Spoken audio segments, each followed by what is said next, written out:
The circle is much more than a mesh. In this video, I'll be showing you how to use the circle mesh to create complex shapes and also serve as a base for good topology. So let's get you set up. You go to Edit, Preferences, and under your tools, look for Mesh Tools. Find Edit Mesh Tools. Enable it by checking the box. If you don't have that, you can go to Get Extensions, search for Mesh Tools. So the first shape we'll create here is a star. It's a very simple shape but has some complexity in it, and we'll use the circle for it. So Shift A, Circle. You probably see something like this. We click on it, and with this option we can adjust what features we want our circle to have. In the vertices section, enter 10. We need 10 vertices for this circle to create a star. Click out of it and press Tab to go into edit mode. You go to Select at the top here and click on Checker Deselect. Then it selects every other vertices. You press S to scale in, and as you're scaling in, see your star shape is ready. You can press A to subdivide depending on how smooth you want your star to be. And then with the mesh tool you've enabled, you go to Offset Edges, and this option comes up. Change Offset to Extrude, and you can drag these values around to ensure that your edges are either inward or outward.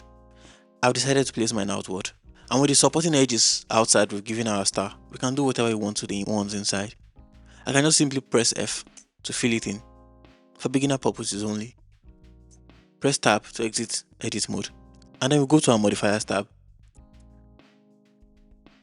and give this shape a subdivision surface modifier.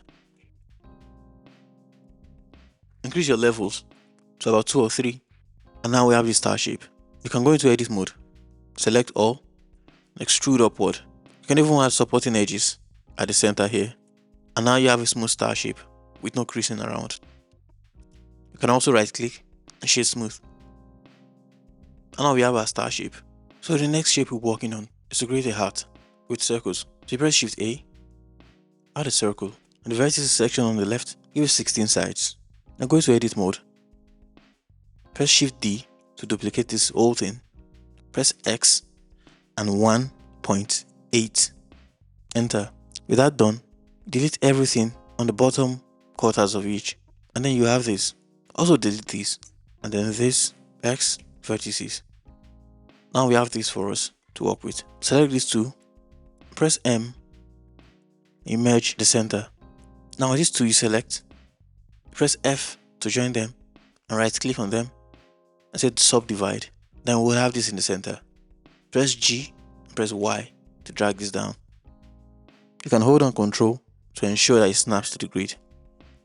And when this is done, what we do next is to add loop cuts. So press Ctrl R to add loop cuts. You can scroll your mouse wheel up, or you can press enter and come change from here.